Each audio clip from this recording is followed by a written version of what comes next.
Si vous interviewez 500 des personnes les plus riches de la planète et que vous écrivez ensuite un livre sur le sujet, vous obtiendrez ce livre « Réfléchissez et devenez riche ». Il est écrit en 1937 par Napoléon Hill avec le soutien d'Andrew Carnegie, l'un des hommes les plus riches de son temps. Encore aujourd'hui, c'est l'un des livres de développement personnel les plus célèbres jamais écrits. La majorité des livres modernes de développement personnel ont tiré quelque chose de ce livre.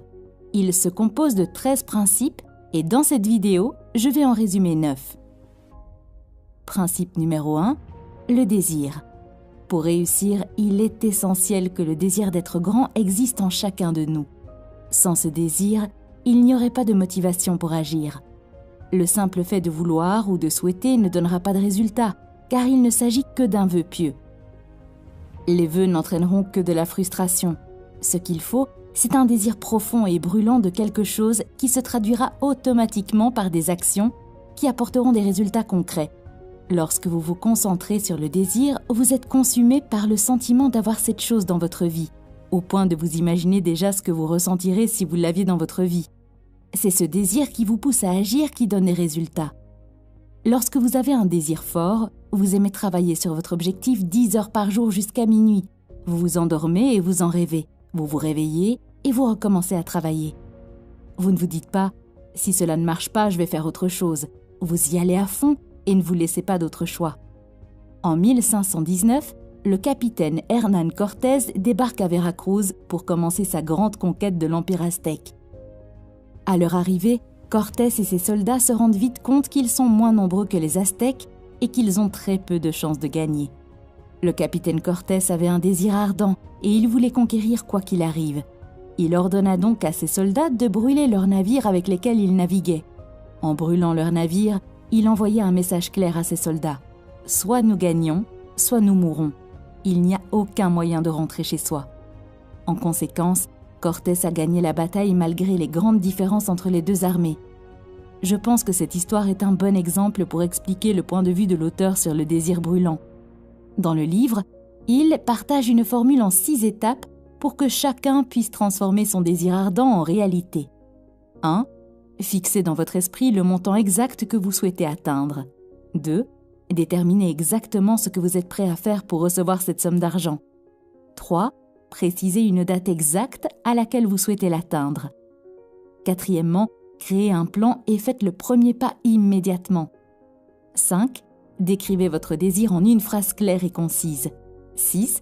Lisez la déclaration à haute voix 2 fois par jour. Le deuxième principe est la foi. La foi est une croyance en quelque chose que vous ne pouvez pas voir mais que vous pouvez sentir. L'auteur indique que la foi est une certitude absolue que vous obtiendrez exactement ce que vous désirez. De nombreuses personnes commencent à poursuivre leurs rêves avec enthousiasme. Cependant, elles commencent à rencontrer certains obstacles. Ils font l'expérience du doute et de l'incrédulité de leurs amis et de leur famille. Ce doute dans leurs rêves leur fait perdre la foi en eux-mêmes. Finalement, ils perdent également confiance dans leurs rêves. Personne n'a dit qu'il était facile d'atteindre ses objectifs. Vous devez avoir une foi solide comme un roc. Savez-vous quel était l'accord entre Albert Einstein et sa première femme lorsqu'ils étaient en instance de divorce? Einstein a dit « Si vous acceptez de divorcer maintenant, je vous donnerai tout l'argent du prix Nobel que je gagnerai dans le futur. » Pouvez-vous voir le niveau de foi ici? Cet accord est intervenu plusieurs années avant qu'Einstein ne reçoive le prix Nobel, mais il avait une grande confiance dans sa capacité à le gagner. C'est le type de foi dont Napoléon Hill parle dans son livre. La foi peut aussi être négative. L'auteur dit « Si vous pensez que vous êtes battu, vous l'êtes. Si vous pensez que vous n'osez pas, vous n'osez pas. Si vous aimeriez gagner, mais pensez que vous ne pouvez pas, c'est presque une certitude que vous ne le ferez pas. La vie est une bataille, et dans cette bataille, les vainqueurs ne sont pas les plus forts ni les plus rapides. Tôt ou tard, l'homme qui gagne est celui qui pense qu'il peut. » Le troisième principe est appelé autosuggestion. L'autosuggestion est une technique qui consiste à s'enseigner à croire que l'on peut obtenir ce que l'on veut. Il écrit que pour activer l'autosuggestion, vous devez vous asseoir dans un endroit paisible et tranquille et lire votre déclaration 2 fois par jour. Visualisez et croyez que vous avez déjà réalisé votre désir. Pendant que vous visualisez, essayez d'impliquer plus de sens. Par exemple, Si votre déclaration concerne l'achat d'une nouvelle voiture, en plus de la visualisation de la voiture elle-même, visualisez-vous assis dans la voiture, touchez le volant, écoutez le bruit puissant du moteur, sentez l'odeur de l'intérieur en cuir de la voiture. Voyez les visages heureux et fiers de vos parents pendant que vous les conduisez en voiture. Il y a quelques jours, j'écoutais le milliardaire X et il m'a dit que lorsqu'il envisageait d'acheter une voiture Rolls-Royce, il se rendait à un salon auto, s'asseyait dans la voiture et sentait le cuir afin de rendre ses visualisations plus fortes. Peut-être que maintenant vous vous dites que c'est une perte de temps. Cela ne peut pas marcher. Mais laissez-moi vous expliquer un fait. Votre cerveau ne fait pas la différence entre la réalité et l'illusion. Du point de vue du cerveau, jouer physiquement du piano et penser à jouer du piano est la même chose. Lorsque vous commencez à visualiser un objectif, vous semez la graine de cet objectif. Et lorsque vous le visualisez à plusieurs reprises, vous l'arrosez pour qu'elle pousse et vous donne des fruits. Vous avez peut-être remarqué que lorsque vous commencez à penser à un objectif, vous voyez soudain de plus en plus de choses liées à cet objectif. Même si vous n'y pensez pas, votre cerveau commence automatiquement à diriger votre attention vers les choses qui sont liées à votre objectif. C'est pour cette raison que vous obtenez soudain une solution ou une idée brillante qui sort de nulle part. Le 4e principe concerne l'importance des connaissances spécialisées. Il recommande fortement de devenir un spécialiste plutôt qu'un généraliste. Si l'acquisition de connaissances générales garantissait le succès, vos professeurs et enseignants feraient partie des personnes les plus riches du pays. Cependant, c'est loin d'être le cas.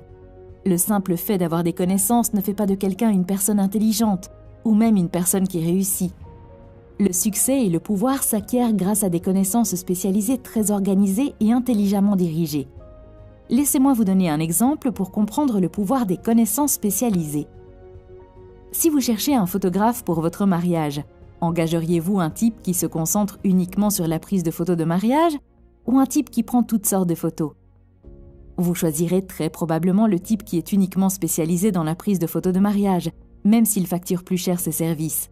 Autre exemple, si vous avez un problème cardiaque, préférez-vous être traité par un médecin généraliste ou par un chirurgien cardiaque ? Je pense que vous avez déjà compris mon point de vue. Donc, quel que soit le travail que vous faites en ce moment pour atteindre votre désir ardent, essayez d'aller encore plus loin et de vous spécialiser. Honnêtement, j'admets qu'il est très difficile de devenir un spécialiste et de s'en tenir à une seule chose. D'après mon expérience, je peux vous dire qu'une fois que vous décidez de travailler sur une chose, vous finissez par vous retrouver bloqué et confronté à des difficultés.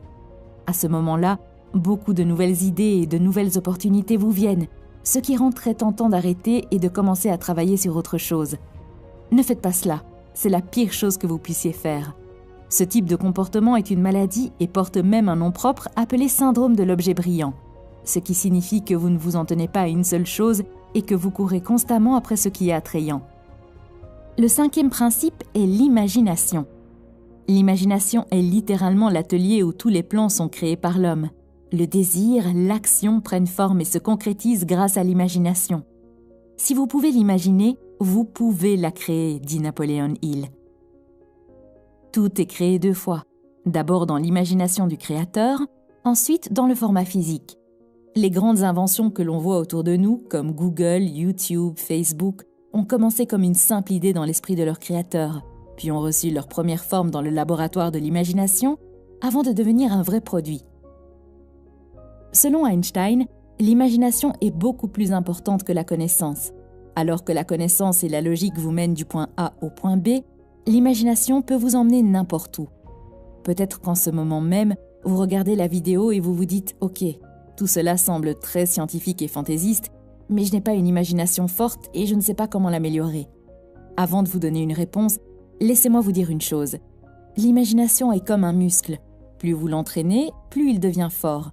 Et le problème est que la plupart d'entre nous n'entraînent pas notre imagination après l'enfance. Peut-être est-ce parce que la société nous dit quel chemin nous devons suivre et quoi faire dans une certaine situation. Alors nous commençons à perdre notre imagination. Si vous n'avez pas une forte imagination, alors vous devez commencer à l'entraîner de la même manière que vous allez à la salle de sport et que vous entraînez votre corps. Et le nom du gymnase pour entraîner votre imagination s'appelle une expérience de pensée. L'expérience de pensée est simplement une situation ou un événement dans lequel vous vous mettez en situation et imaginez quelle serait votre réponse ou quelle serait votre solution. Si vous regardez le film sur la vie d'Einstein, vous verrez qu'il fait presque toutes ses découvertes par le biais d'expériences de pensée. Un petit exercice que j'aime utiliser pour entraîner mon imagination consiste à regarder les produits, les systèmes ou les entreprises qui m'entourent et à essayer de penser à la façon dont je le ferais différemment ou dont je l'améliorerais. Le 6e principe est la planification organisée. L'auteur dit que pour réussir, il faut un plan concret. Ce plan doit être un moyen d'atteindre ce que vous désirez.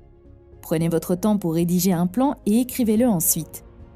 Une fois que vous l'avez écrit, les chances qu'il devienne réalité augmentent. Veillez toujours à mettre vos plans par écrit, puis à les diviser en objectifs réalisables. Il dit aussi que le processus de planification doit être continu et persistant. Même lorsque vous êtes confronté à des difficultés et des échecs, n'abandonnez jamais et continuez à travailler sur votre idée et à peaufiner vos plans. Le 7e principe est une décision. La capacité à décider rapidement et avec détermination vient du fait d'avoir un but précis et de comprendre exactement ce que l'on veut. Si vous êtes facilement influencé par les autres et que vous mettez du temps à prendre une décision, cela signifie que vous n'avez pas un désir ardent et fort pour ce que vous voulez. Vous devez utiliser votre propre cerveau, vos pensées, votre corps et votre âme pour prendre vos décisions et les respecter. La plupart des personnes qui ne parviennent pas à atteindre leurs objectifs sont généralement facilement influencées par les opinions des autres. Elles permettent aux journaux et aux voisins bavards de penser à leur place. Les opinions sont les marchandises les moins chères du monde. Tout le monde en a une. Quelle opinion allez-vous choisir ? Votre propre opinion ou un collègue ignorant qui n'a aucune idée de ce que vous voulez réaliser ? Même les parents, les proches et les membres de la famille vous feront du tort par le ridicule et les plaisanteries, alors qu'ils n'ont pas l'intention de le faire.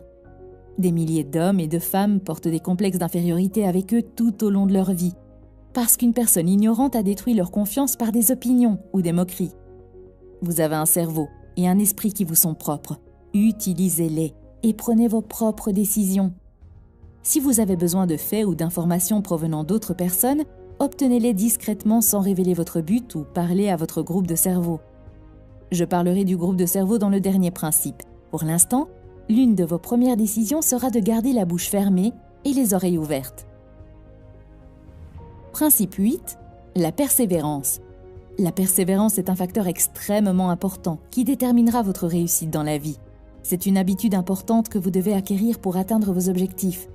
C'est la qualité la plus importante qui différencie les gagnants et les perdants. Quoi que vous commenciez à travailler, cela finira par devenir plus sombre. Il y aura un moment où tout ce qui vous entoure vous dira d'arrêter. Il dit qu'à ce moment précis, les hommes sont séparés des garçons.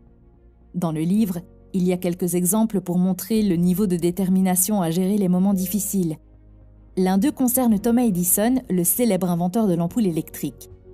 Il dit que Thomas Edison a échoué plus de 10 000 fois dans ses tentatives, mais Edison a continué à persister et à travailler sur son expérience malgré tous les échecs. Un autre grand exemple serait le colonel Sanders, fondateur du KFC. Je ne mange pas beaucoup de fast-food, mais si je dois manger, alors mon choix se porte toujours sur KFC. Et ce n'est pas à cause du goût, c'est simplement à cause de mon respect pour le fondateur de la société. À l'âge de 65 ans, il a créé sa recette et a commencé à visiter différents restaurants afin d'obtenir une licence. Mais il a été constamment rejeté. Au total, il a été rejeté 1009 fois. Finalement, le 1010e restaurant a dit oui, et finalement KFC est né. Beaucoup d'entre nous arrêteraient d'essayer après 10, 50 ou 100 rejets, mais il a persisté jusqu'au bout, ce qui, à mon avis, mérite le plus grand respect. Ce principe et des histoires comme celle-ci m'ont aussi beaucoup aidé lorsque j'ai créé cette chaîne. J'ai commencé à travailler sur cette chaîne il y a 3 ans, mais je n'ai jamais réussi à créer une vidéo qui soit assez bonne. Finalement, après de nombreux tests, j'ai confirmé que la qualité de la vidéo était bonne, mais cette fois-ci, j'ai rencontré un autre problème. Personne ne voulait partager mon contenu avec mes internautes pour qu'ils puissent se joindre à ma chaîne. Finalement, même les personnes qui m'étaient proches et qui soutenaient la chaîne ont perdu leur foi et sont parties. Au total, j'ai contacté plus de 1000 pages Facebook, influenceurs, youtubeurs et même individuellement des personnes susceptibles d'être intéressées, mais j'ai constamment reçu une réponse négative ou aucune réponse, à l'exception de quelques personnes qui ont manifesté leur soutien. Finalement, j'ai reçu 3 réponses positives pour la coopération, et le plus intéressant est que toutes les réponses positives sont arrivées la même semaine, et c'est la semaine où j'étais à un pas d'abandonner. Si vous êtes ici sur cette chaîne, c'est grâce au principe de cohérence. Ne vous méprenez pas, je ne dis pas cette histoire pour me vanter. J'essaie simplement de montrer l'application pratique du principe parce que les histoires sur Thomas Edison ou KFC peuvent être quelque chose de difficile à raconter, mais je suis juste une personne comme vous qui essaie de s'améliorer. Principe 10. Pouvoir du cerveau. Napoléon Hill est la personne qui a popularisé le concept de cerveau. Il croit que l'on ne peut pas réussir sans l'aide des autres. Un groupe de cerveau est un groupe de personnes partageant les mêmes idées qui se réunissent régulièrement pour se pousser vers leurs objectifs, se tenir mutuellement responsables et résoudre les problèmes ensemble. En termes simples, la combinaison de l'expérience et de la matière grise présente un avantage économique important. Par exemple, si vous êtes entouré de personnes partageant les mêmes idées et qui s'efforcent toujours de réussir et d'obtenir de meilleurs résultats, vous penserez et agirez de la même manière. Vous serez alors influencé par les gens qui vous entourent et deviendrez comme eux. D'autre part, lorsque vous vous entourez de personnes paresseuses et négatives, vous suivez le même schéma et devenez paresseux et négatif. Je suis sûre que vous avez entendu le dicton « Vous êtes la moyenne de 5 personnes avec qui vous passez la plupart de votre temps ». Si vous le pouvez, je vous recommande de lire le livre lui-même ou de regarder le film qui a été créé à partir de ce livre. Merci d'avoir regardé cette vidéo. À bientôt.